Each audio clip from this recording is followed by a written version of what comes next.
greatest ever goes in search of the ultimate two-wheeled ride. A motorcycle is a machine for making you feel good. They're the most basic form of transport, but they just happen to be the best fun you can have on the road. To earn the right to be the greatest ever motorcycle, the bikes will be pushed to the limit. We'll ride them hands-free. We're gonna race a jet fighter. And we're gonna try and destroy them. A motorcycle is an extension of one's ego. A motorcycle is an extension of one's penis. A motorcycle is an extension of one's spirit to literally fly.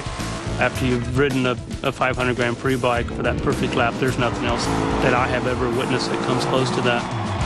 To find the greatest ever motorcycle, we've got the greatest panel of bike experts, like Jay Leno, who'll show us around his personal museum.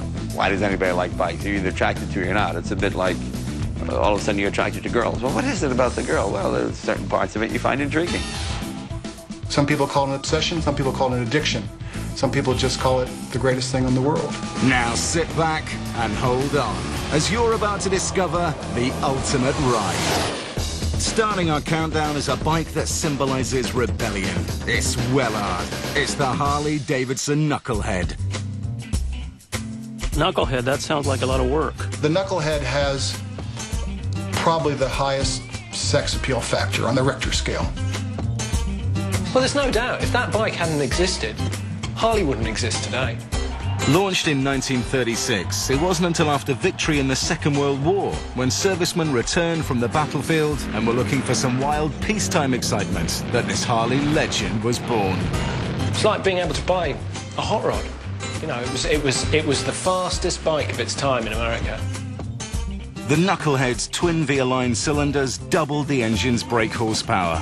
While previous Harleys could do 65 miles an hour, the Knucklehead's 1000cc V-twin could do 100. Even so, it wasn't fast enough. Everyone wants their bike to be kind of quicker and better than the next guy's, so people really started heavily modifying their machines, and to start off with, it was all about stripping them down to their essence. They chopped bits off to make the bikes lighter and faster, and rechristened them choppers. It was an expression of bucking the rules, and from that point on, people who rode motorcycles were the bad people. Being a bad boy was really liberating. It created an image that continues to this day. So this is my 1945 Knucklehead chopper. The engine is what makes the Knucklehead a Knucklehead. The heads here, this is why they call it a Knucklehead. Supposedly it looks like these knuckles on a fist, right here. Of course, isn't stock, it's chopped, or what we'd say, chopper. It's, you take off all the unnecessary equipment and you customize it so that it's your own. We have a chrome Springer front end. Stock, of course, was black. This is a 21-inch front wheel with a modern disc brake. Small headlight here. These what they call dog bones to bring the handlebars up into baby apes. I think it makes the riding configuration more comfortable where you're up here. It vibrates, it roars, it hugs the road. It's part of you and it's part of history. You do it with a big grin on your face, you know, it's a fantastic thing.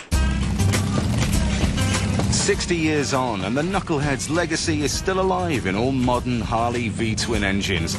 But a whole new type of rider has taken to the road. Why do I ride a Harley? You know, I like Harleys and I like my Harley friends, but I love the person that I turn into. The person I turn into is one that's just completely saturated with all my senses. Sight, I see the unblocked, unobstructed views of this God-given country. Sound, of course, I hear that beautiful American legendary rolling thunder. But the most important is the taste. And you go, what do you taste when you ride a Harley? I taste the Spirit of God. Every time I'm on that motorcycle, I thank Him for the freedom and the ability to cruise on my V-twin. When you look at a modern Harley now, and you look at a Knucklehead next to it, you can see the two are kind of absolutely genetically related. There's a really close DNA between them. All Harleys share a unique sound, but even this fantastic rumble originates from the Knucklehead's V-twin. They make this roar, kind of like a thunder. It's in your ears, it's in your head, it's in your blood. And as you ride, it talks to you. It goes, I'm feeling good, I'm feeling good, I'm feeling good, I'm feeling good, I'm feeling good. More sound comes out of it, louder and louder. But just how unique is this rumble? Well, the greatest ever is gonna find out. We're going to test to see if Harley-Davidson really does have that unique rolling thunder. One of these bikes is a Harley, but can Angie recognize it from its sound? Here we go. First up, a Honda Shadow 750cc. I'm positive that is not a Harley. Next, a whopping 1100cc Cruiser. That's not a Harley. And last of all, it's our Harley-Davidson. That's my Harley. Did I get it right? Yeah! Woo! I love it because it was the great-great-great-great-great-grandfather of what you see on the roads now.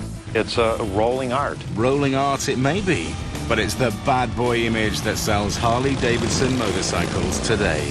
So you get the dentists, you get the lawyers who are in their office from Monday to Friday. Saturday, they iron on the tattoos, they put on the false beards, and they go chugging around in a Harley-Davidson.